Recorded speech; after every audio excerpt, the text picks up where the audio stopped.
अस्सलामुअलैकुम दोस्तों, मैं आपका भाई मोहम्मद लईक हाजिर हूं आपके सामने आज एक और नई वीडियो लेकर। आज हम इस वीडियो में जिनके बारे में बात करेंगे उनका नाम है सद्दाम हुसैन। सद्दाम हुसैन एक इराकी राजनीतिज्ञ और क्रांतिकारी थे जिन्होंने 1979 से इराक के 5वें राष्ट्रपति के रूप में काम किया। उन्होंने पहले 1968 से 1979 तक उपराष्ट्रपति और 1979 से 1991 और बाद में 1994 से 2003 तक प्रधानमंत्री के रूप में काम किया। वह अरब समाजवादी बाथ पार्टी के एक प्रमुख सदस्य थे। उन्होंने बाथवाद का समर्थन किया, जो अरब राष्ट्रवाद और अरब समाजवाद का मिश्रण था, जबकि उन्होंने जिन नीतियों और राजनीतिक विचारों का समर्थन किया उन्हें सामूहिक रूप से सद्दामवाद के रूप में जाना जाता है।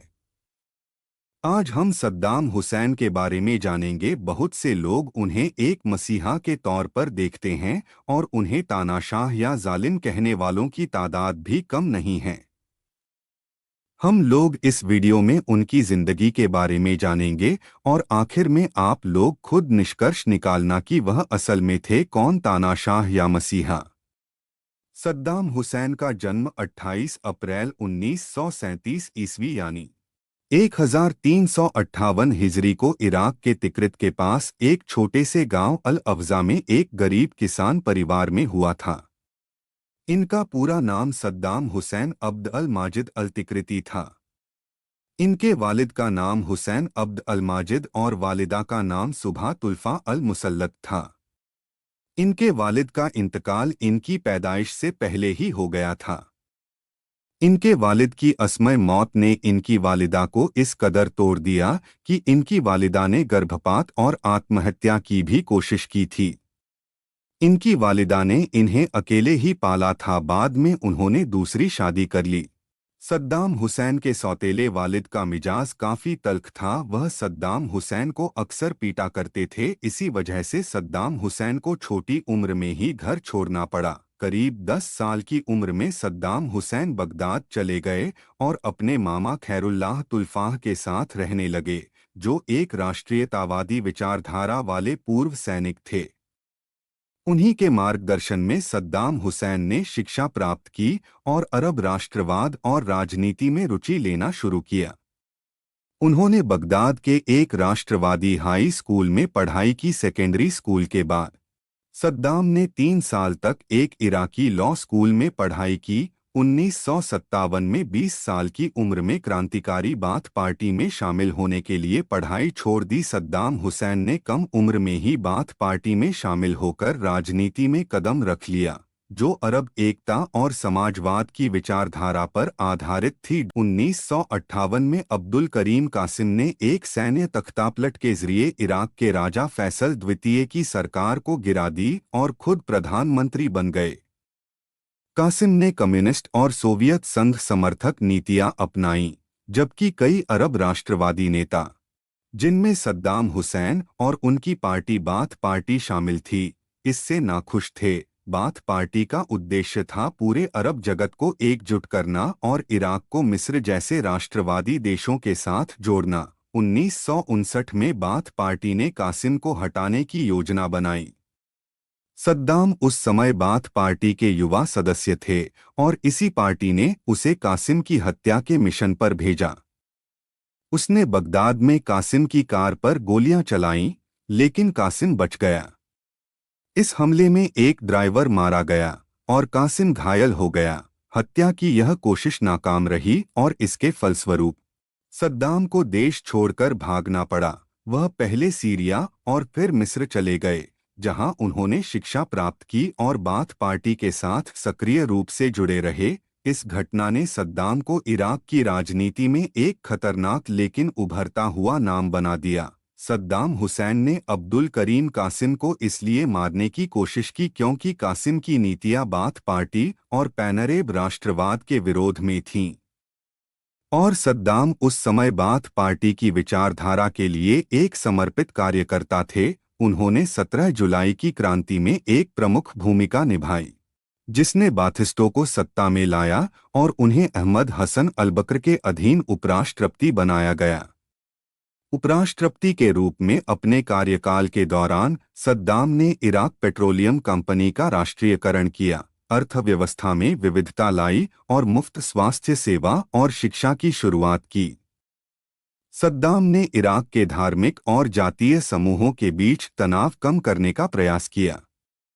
उन्होंने कुर्द विद्रोह को कुचलते हुए द्वितीय इराकी कुर्द युद्ध की अध्यक्षता की और 1975 में ईरान के साथ अल्जीयर्स समझौते पर हस्ताक्षर किए, जिससे ईरान इराक सीमा पर क्षेत्रीय विवादों का निपटारा हुआ। 1979 में अलबकर के इस्तीफे के बाद सद्दाम ने औपचारिक रूप से सत्ता संभाली। राष्ट्रपति बनने के कुछ दिन बाद ही सद्दाम हुसैन ने अपने पार्टी मेंबर्स की एक बड़ी मीटिंग बुलाई और कहा कि मैंने पता लगाया है कि कुछ लोग हैं जो मेरी सरकार को उखाड़ फेंकना चाहते हैं और वो सभी लोग आज यहीं इसी हॉल में मौजूद हैं। यह सुनकर वहां मौजूद सभी लोग घबरा गए।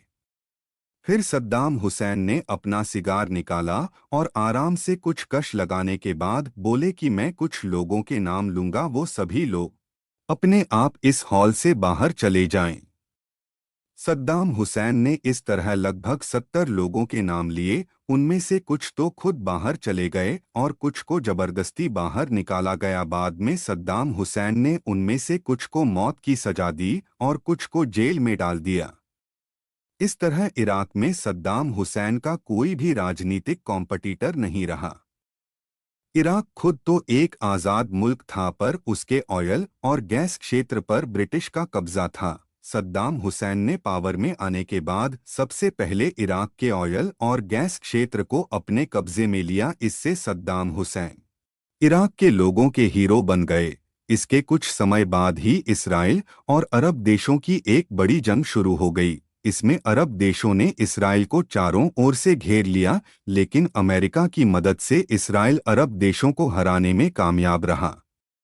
इसके बाद सऊदी अरब के तत्कालीन बादशाह किंग फैसल ने अरब देशों की एक बड़ी मीटिंग बुलाई। इसमें फैसला लिया गया कि अरब मुल्क आज से इसराइल के दोस्तों जैसे अमेरिका आदि को अपना तेल नहीं बेचेंगे। इससे अमेरिका को बड़ा झटका लगा, क्योंकि इस वक्त अमेरिका अपनी ज़रूरत का 80% तेल अरब मुल्कों से ही खरीदता था।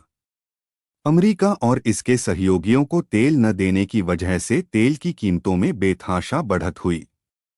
कच्चे तेल का दाम अंतर्राष्ट्रीय बाजार में $3 प्रति बैरल से बढ़कर $12 तक पहुंच गया। अरब मुल्कों ने यह फैसला किया तो अमेरिका को कमज़ोर करने के लिए था, मगर तेल की कीमत बढ़ने से इराक को इससे बहुत फ़ायदा हुआ। इसके बाद सद्दाम ने एक राष्ट्रीय बुनियादी ढांचा अभियान लागू किया, जिसने सड़कों के निर्माण, खनन को बढ़ावा देने और अन्य उद्योगों को विकसित करने में प्रगति की। इराक के लगभग हर शहर और कई बाहरी इलाकों में बिजली लाई गई थी। 1970 के दशक से पहले इराक के अधिकांश लोग ग्रामीण इलाकों में रहते थे और लगभग 2/3 किसान थे। 1970 के दशक के शहरीकरण के दौरान यह संख्या तेजी से घट गई। इस दौरान सद्दाम हुसैन ने अपने मुल्क में मुफ्त अस्पताल और स्कूल बनाए। उन्होंने स्वतंत्र बैंकों का राष्ट्रीयकरण किया। 1970 के दशक के अंत तक इराक ने महत्वपूर्ण आर्थिक विकास का अनुभव किया था, जिसका बजट रिजर्व 35 बिलियन अमेरिकी डॉलर से अधिक था। एक इराकी दीनार का मूल्य $3 से अधिक था, जो इसे क्षेत्र में सबसे उल्लेखनीय आर्थिक विस्तार में से एक बनाता है।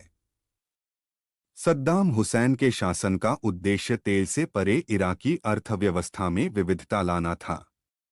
सरकार ने तेल राजस्व पर निर्भरता कम करने और आर्थिक आत्मनिर्भरता को बढ़ावा देने के लिए पेट्रोकेमिकल्स, उर्वरक उत्पादन और कपड़ा निर्माण सहित विभिन्न उद्योगों में निवेश किया। इसके बाद सद्दाम हुसैन ने इराक की आर्मी को पूरी तरह से अपने कब्जे में कर लिया।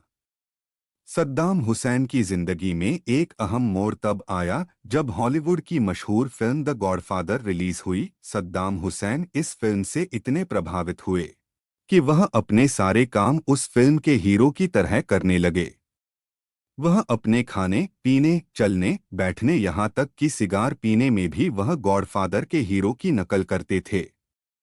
इसी दौरान इराक के पड़ोसी मुल्क ईरान में भी क्रांति हुई और वहां अयातुल्ला खोमेनी हुकूमत में आए।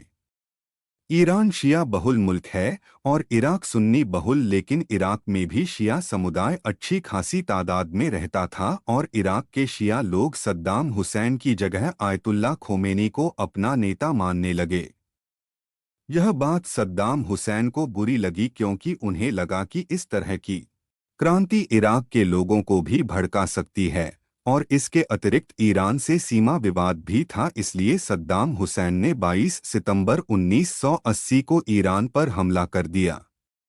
इस हमले में सद्दाम हुसैन का साथ पश्चिमी देश और कुछ अरब मुल्क भी दे रहे थे। इससे अलग भी उन पर अपने मुल्क में शिया और कुर्दों को बड़ी तादाद में मारने के आरोप लगते रहे हैं। सद्दाम हुसैन ने 35 वर्षों तक इराकी राजनीति पर अपना प्रभुत्व बनाए रखा। कई अरब सद्दाम को एक दृढ़ नेता के रूप में मानते थे, जिन्होंने पश्चिमी साम्राज्यवाद को चुनौती दी, फिलिस्तीन पर इजरायल के कब्जे का विरोध किया और इस क्षेत्र में विदेशी हस्तक्षेप का प्रतिरोध किया। इसके विपरीत कई इराकी, विशेष रूप से शिया और कुर्द, उन्हें दमन, सामूहिक हत्या और अन्य अन्याय के कई कृत्यों के लिए जिम्मेदार एक तानाशाह के रूप में नकारात्मक रूप से देखते थे। ह्यूमन राइट्स वॉच के एक अनुमान के अनुसार सद्दाम का शासन 2,50,000 से 2,90,000 इराकियों की हत्या या लापता होने के लिए जिम्मेदार था। 2002 में फिलिस्तीनी क्षेत्र में इजरायल के आक्रमण के बाद सद्दाम ने पश्चिमी देशों को तेल की आपूर्ति बंद कर दी ताकि इजरायल को अपने आक्रमण को छोड़ने के लिए मजबूर किया जा सके। इस कदम का ईरान और लीबिया ने समर्थन किया था। सद्दाम ने फिलिस्तीनियों के साथ खुले तौर पर एकजुटता व्यक्त की और फिलिस्तीनियों के साथ एकजुटता में एक स्वयंसेवी बल यरूशलेम आर्मी की स्थापना की। सद्दाम ने फिलिस्तीनी पीड़ितों के परिवारों को इराक के तेल राजस्व से वित्तीय सहायता भी प्रदान की। इराक के तेल राजस्व का लगभग 20% फिलिस्तीनियों को दिया गया। सद्दाम ने विभिन्न फिलिस्तीनी गुरिल्ला आंदोलनों का समर्थन किया, फिलिस्तीनियों को वित्तीय सहायता प्रदान की और इराक में फिलिस्तीनी शरणार्थियों को अन्य देशों में फिलिस्तीनियों की स्थिति के विपरीत पूर्ण नागरिकता अधिकार प्राप्त करने की अनुमति दी। सद्दाम ने यासर अराफात जैसे फिलिस्तीनी नेताओं के साथ घनिष्ठ संबंध बनाए रखे। साल 2003 में अमेरिका और ब्रिटेन ने दावा किया कि इराक के पास जैविक, रासायनिक और परमाणु हथियार हैं जो पूरे विश्व के लिए खतरा बन सकते हैं। यह कहते हुए अमेरिका ने अपने सहयोगियों के साथ मिलकर इराक पर हमला कर दिया, लेकिन युद्ध के बाद भी इराक में ऐसे कोई हथियार नहीं मिले।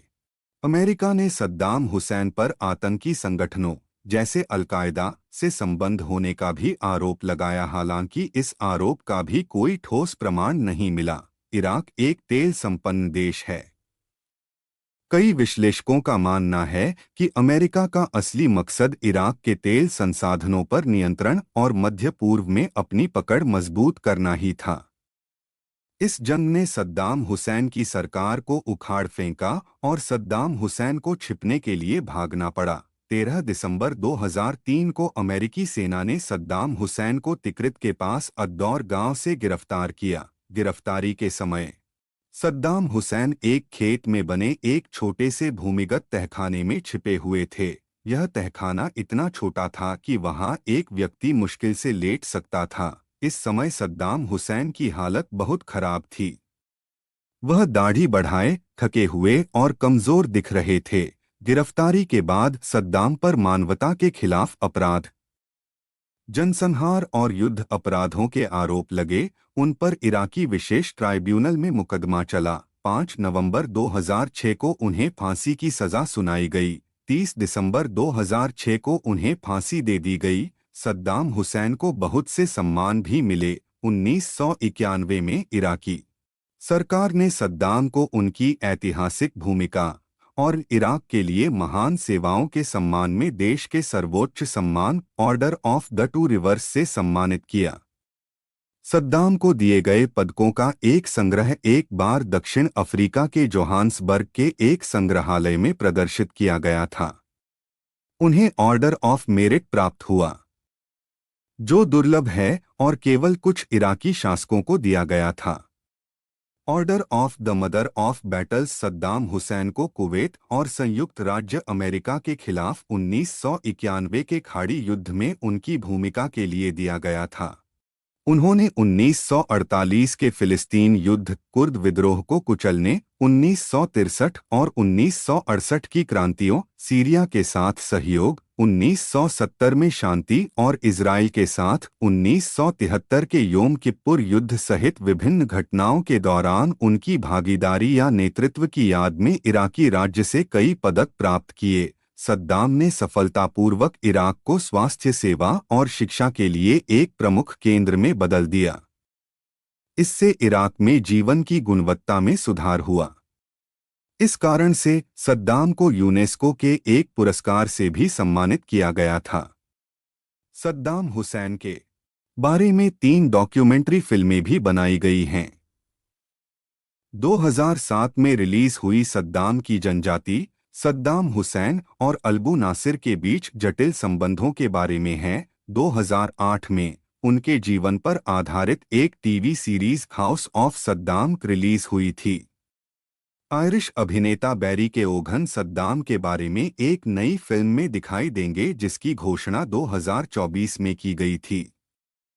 जुलाई 2016 में अमेरिका के वर्तमान राष्ट्रपति और तत्कालीन अमेरिकी राष्ट्रपति पद के उम्मीदवार डोनाल्ड ट्रंप ने इराक में अपने राष्ट्रपति पद के दौरान आतंकवादी दमन और स्थिरता के लिए सद्दाम की प्रशंसा की। लीबिया के राजनेता और लीबियाई राष्ट्रीय अरब सेना के कमांडर खलीफा हफ्तार ने सद्दाम हुसैन के नाम पर अपने बेटे का नाम सद्दाम हफ्तार रखा। तो दोस्तों, यह थे सद्दाम हुसैन, जो कुछ लोगों के लिए किसी मसीहा से कम नहीं थे तो कुछ लोगों के लिए जालिम थे। इतिहास उन्हें जालिम या मसीहा जिस रूप में भी याद करे, परंतु एक बात साफ है कि इतिहास उन्हें नजरअंदाज नहीं कर सकता। खैर, उन्हें जज करना हमारा काम नहीं है, हमारा काम तो सिर्फ जानकारी साझा करना है।